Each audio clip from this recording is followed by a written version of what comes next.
every startup has something which is clutter breaking, and today it's a market for the startups. We have PR activities, people are talking always, you want to know, right? So are you telling me that a food, something as simple as chips, cannot have any innovation? Are you telling me that there can only be potato chips? There are banana chips, very famous in South India. There is jackfruit chips, extremely tasty. So many things that can be made, right?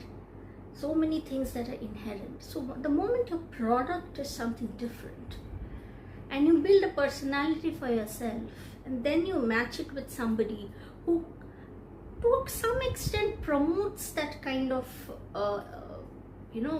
food habits or some kind of health regime, then together you can make something that brings out a recall value. Now, will I tell Lay's that why don't you take like a huge celebrity and compete with this new guy who's come into the market? I will never tell Lay's that. Then what should Lay's do? Encash on their strength. Very important it is for a company, for a brand which has tested for a long time to do market research.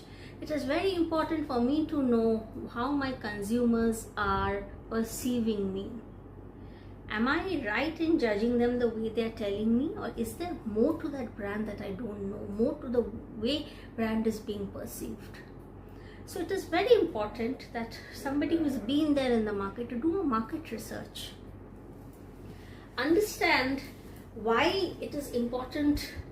Am I understanding my target audience better, right? And once I get that clarity in terms of what do they like about my product, when are they eating it, whether they're consuming it, are they consuming it alone, is it always with friends, not with friends, what is their age, what is the occasion, what is the budget, are they buying small packets, are they buying large packets? Once I know all of that, then once I get that decision, then is the time to figure out whether there is a need for a celebrity endorsement, right? But in the startup's case, how else do I create a buzz? I can.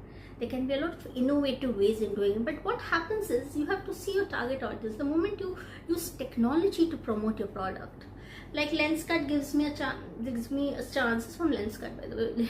All my specs and lenses are from Lenskart. So Lenskart gives me an opportunity to always see how the specs looks on me. What have they done? They have brought about an improvised the consumer experience by using technology. The moment the startup, the new chips market player wants to do this, then the audience gets selective. Why? How many people would use it? How many people would be comfortable with technology? How many people would know technology? Very few, right? So in that case, it becomes you're narrowing your target audience. Why should I narrow my target audience? I should not be narrowing my target audience unless I'm very sure that I only want my product to be consumed by people who go to the gym, they are very health conscious, like the energy bars. How many people eat energy bars? Very few people even know that they're energy bars, but they're very tasty, and if you eat it, it keeps your body filled for some time. It brings a lot of energy because there's dry fruits and all that. They're like 5-star, a little higher, 60 or 70 grand, but it's very good for your health. So if you're not getting your regular protein or something like that, take the energy bars. It's not protein bar, it's energy bar.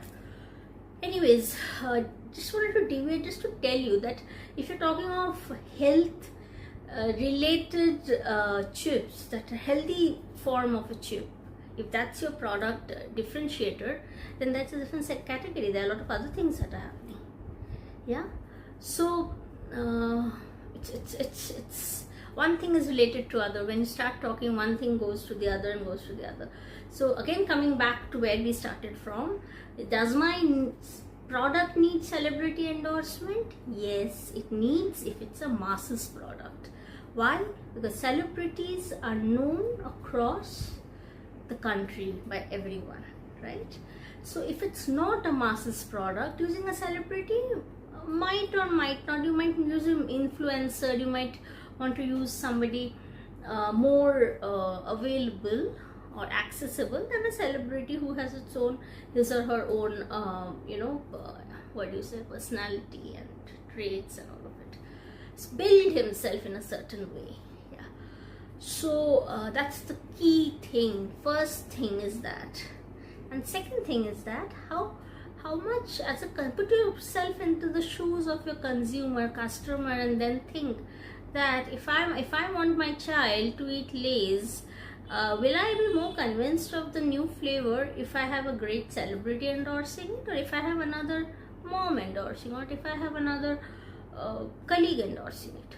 Yeah, that's a very interesting way of thinking. That does it work? Does it make sense?